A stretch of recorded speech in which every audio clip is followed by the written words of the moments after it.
Hello, Carol Roth, entrepreneur and author of You Will Own Nothing, Your War with the New Financial World Order and How to Fight Back. Check out her free economic newsletter too at carolroth.com/news. And that's an article that's why young folks are embracing socialism, which is very apropos since Amen. New York just elected during their Democratic primary a socialist giant. Good morning, Carol. How are you? I am doing well, Amy and Jim. So nice to be with you guys. Yeah, so I know no surprise probably that Zohran Mamdani won, but what does that say about the people of New York? That they're about as savvy as the people of Chicago. I mean, this is, you think that you'd learn something. And I think what it says to me is when we say we want change, we need to be more specific. We want something better. We don't just want change. Because I remember back in the day when we complained about Rahm Emanuel, and then, now we would all, fight and give our left arms to have him back, after Lori Lightfoot and then Brandon Johnson. And the fact that everybody in the world makes fun of Chicago and sees what's happened here, and the fact that we have a mayor with just over 6% approval rating, and then New York pulls a hold my beer that we want to do the same thing is pretty staggering. But the interesting thing, if you break it down and you go into the numbers, is that it is not. He has this working class shtick that he's going to make everything better by having pizza in the lunchroom and no homework on Fridays and things like that. But the people who are the working class are the ones who didn't fall for it. Those are the people who overwhelmingly rejected the platform, and it was the quote unquote morally superior, quote-unquote highly educated people who were the ones who voted so that, they could feel so good and important that they did a good thing, that they leaned into socialism. And I think that's, really speaks to the educational system and what it's become in this country, that it's, not education, it's indoctrination, and just how completely awful the awfuls are the affluent white female liberals. I mean, if you would defund police, freeze the rent, no cost for childcare, $30 minimum wage, free buses that will go fast, by the way, and then he wants to abolish ICE and $65 million for gender reaffirming care.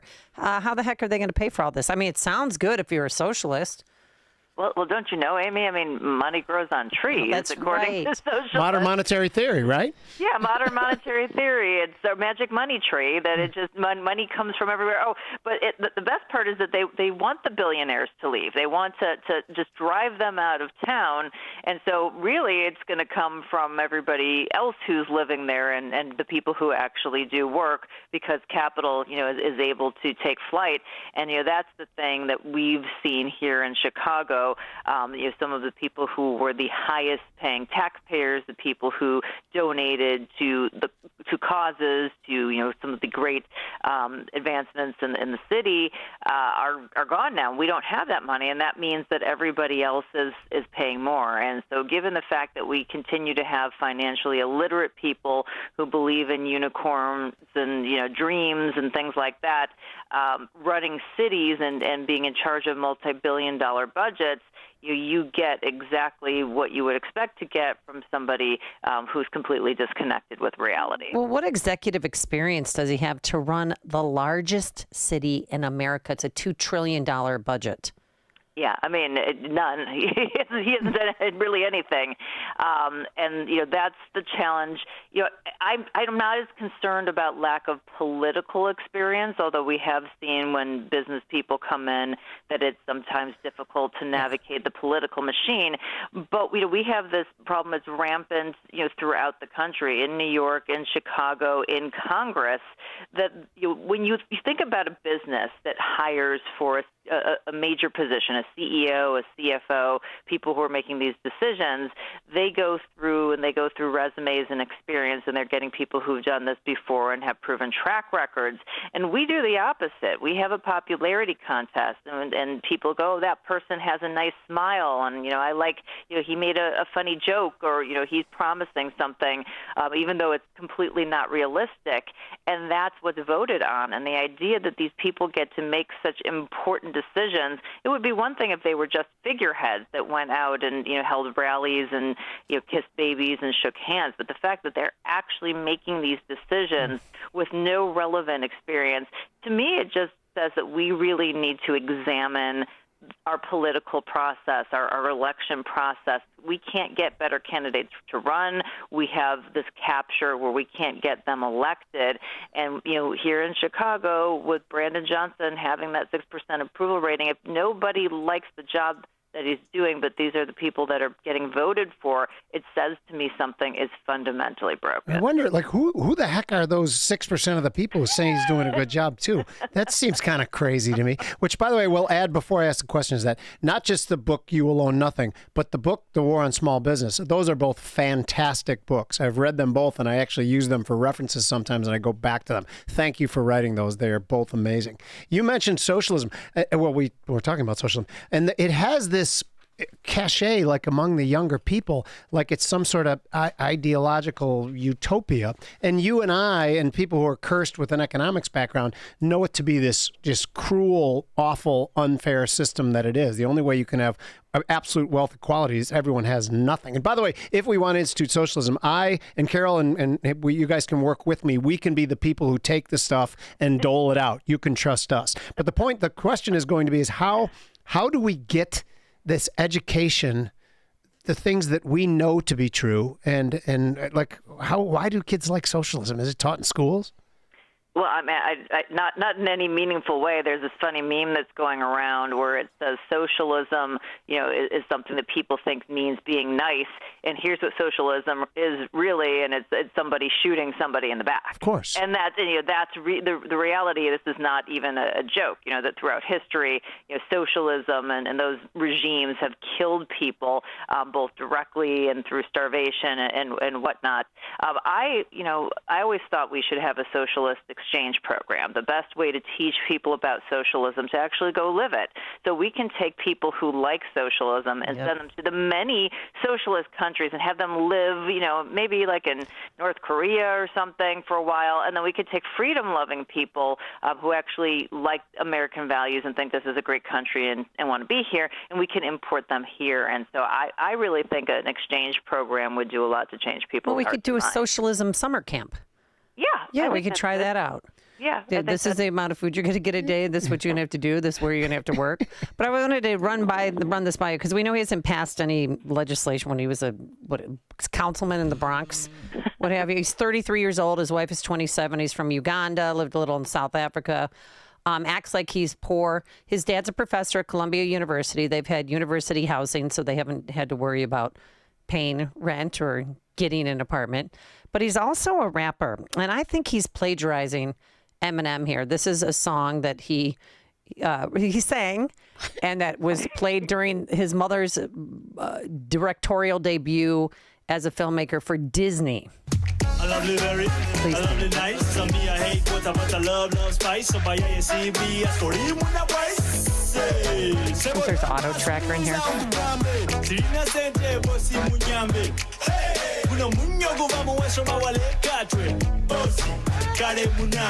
All right, Carol Roth, what do you think? I think it's a banger. I think that's great. I honestly, wow, I didn't know.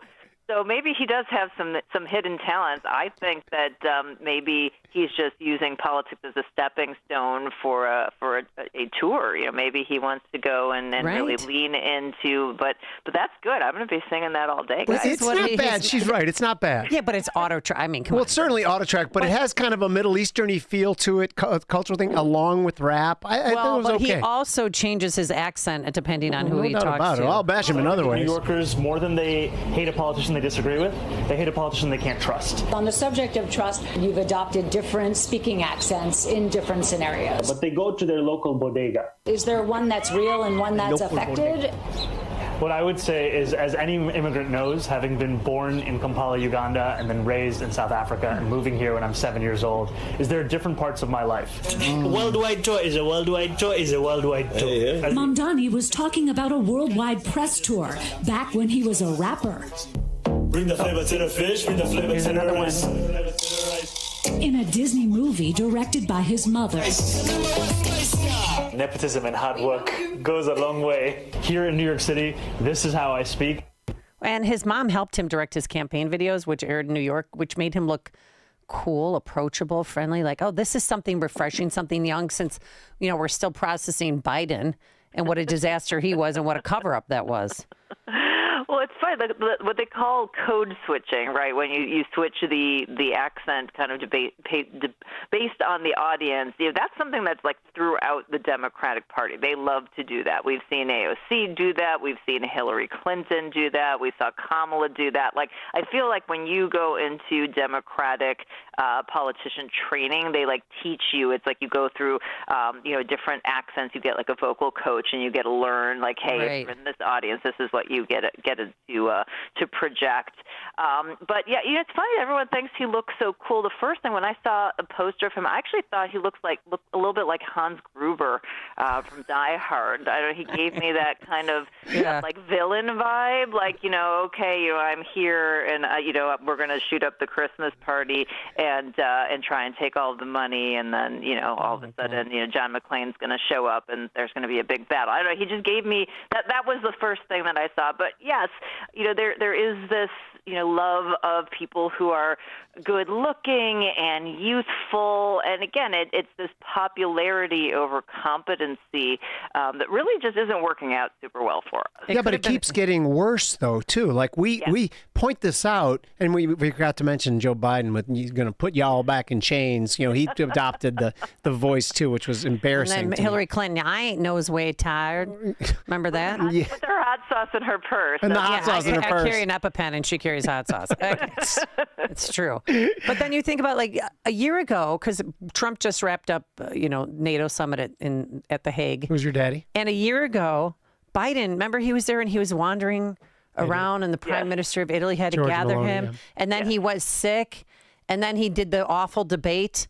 I mean, we're talking two different worlds, but it still doesn't matter, because this could be anti-Biden, like, you messed with us, now we want the younger generation, and this is going to be the new generation of the Democratic Party? Or do you think it could have been a vote against Cuomo because of his disastrous leadership during COVID? And somebody texted into the show, Cuomo could have done better with the elderly vote if he hadn't killed so many of them during the pandemic. That was going to be, you stole my joke. That's it, right? Like, don't put up the grandma killer. Not that it's something to joke about. No, of course not. Of course not. But still, a coping mechanism for us. But yeah, I mean, the sexual harasser and the grandma killer probably wasn't the strongest candidate to put up there as like, hey, we're going to pin our hopes. And that goes back to, why do really great people not want anything to do with this process? It's because they make up lies about you. They target your family. Now we're seeing violence directed at politicians. I mean, who would want that headache? Amen. Plus, for any of us who are problem solvers, we want to actually get things done, and all of the roadblocks that are in there. So then, if the good people don't show up, then you're making the which is the skinniest kid at fat camp, and you got to kind of pick from that. Love it. That's just the way you put it is amazing, and I appreciate that too. Let's go to the small business thing real quick. Do we have enough time for a question about that? One more question. Because your book, War on Small Business, and as you know, I am a small business owner too. I think it was right on the head. Every policy that's been passed, particularly when accelerated in 2020, favored big chains, and you and I both think we know why that is because they can control the big chains easier. My question though is I always wonder, is it just incompetence, or is it much more nefarious motive that the federal government is doing this? What are your thoughts? I really do think that it is nefarious. I've been a champion, as you guys may know, of trying to get rid of the Corporate Transparency Act beneficial ownership information rule, which was basically going after cartels and money launderers, but basically making small businesses register their information as if like the cartels and money launderers are going to jump on board and do that. And we got Treasury to say they weren't going to enforce that against small business, but Congress still hasn't codified that yet. And they really want that information. They want to stick it to small business, but notice that big businesses are exempt. Financial services firms are exempt. So every time you get something like this and you see the lack of any sort of something that makes sense, any good reason for them to target small business or to you make sure that the playing field is just fair, you have to lean into that it's purposeful. Like it can be incompetent from time to time, but eventually if you point that out or you say, hey, your constituents, there are 35 million small businesses, there are 70 million independent contractors, like you would think for their own power purposes that if that really were what was leading them, they would be able to right the ship, and they haven't. And, with AI, I really think that it's the white-collar jobs that are going to be destroyed, and that means that more people are going to end up owning small businesses and working small businesses. So it would, the timing is right to align to remove the barriers for small business. If they don't, then that something else is afoot. Right, and it's about control, right? I mean, if there's a million different pinstripes, I don't know if there's a million different pinstripes. That's a good place, by the way. But it's easier to get them to comply with anything if you can just call one front office instead of trying to drop the hammer on 1,000 different small businesses. And that's what we saw during COVID. The restaurants out in the northwest suburbs, I won't mention any specifically, but they're like, no, we're not asking anyone for their vaccine passports. Where at the big chains, you had to. Is it just about control? It is about control. It's about control and about lobbying dollars. Each small business doesn't have as much as a larger business that they can call up and work together and have that cronyist back and forth. And so the small businesses are independent. They're harder to gather, and so they don't serve the politicians' purpose, even though they're large in number and as a group, would be a huge constituent. It's just they're not getting what they need out of each individual one, so they don't seem to care. Most of them, there are a handful of people who certainly do, but by and large, that ends up being the issue. So it's about that control, and we know more centralization leads to more control. Less centralization leads to less control, and which does the government want? Yep, it's so right out in front there, and nobody even knows it. And that's, again, when you said less centralization, of course, my mind went to Bitcoin, of which I believe you're positive. Because Bitcoin and gold are like, these are us saying that we don't trust the system anymore. Right. You agree with that on some level, Carol? Yes? Yeah, so they're both saying the government has had control over the currency, and that has led to a diminishment in terms of purchasing power, and so we need to take back control. I would say the difference right now between gold and Bitcoin is Bitcoin remains a risk asset. It's still a highly risky asset and trades with risk assets, where gold really seems to be more of a hedge, and is actually starting to look like it may be the neutral reserve asset for the global financial economy.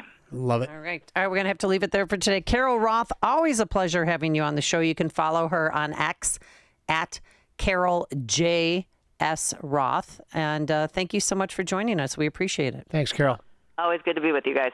Bye. Thank you. And she joined us on our turnkey.pro answer line. This is the morning show more Chicago radio listeners are choosing. This is Chicago's Morning Answer on AM 560. The Answer. I guess one of the biggest sacrifices that I think we made starting Penny Mustard was personal time. Ben and Arvid Huth, brothers and owners of Penny Mustard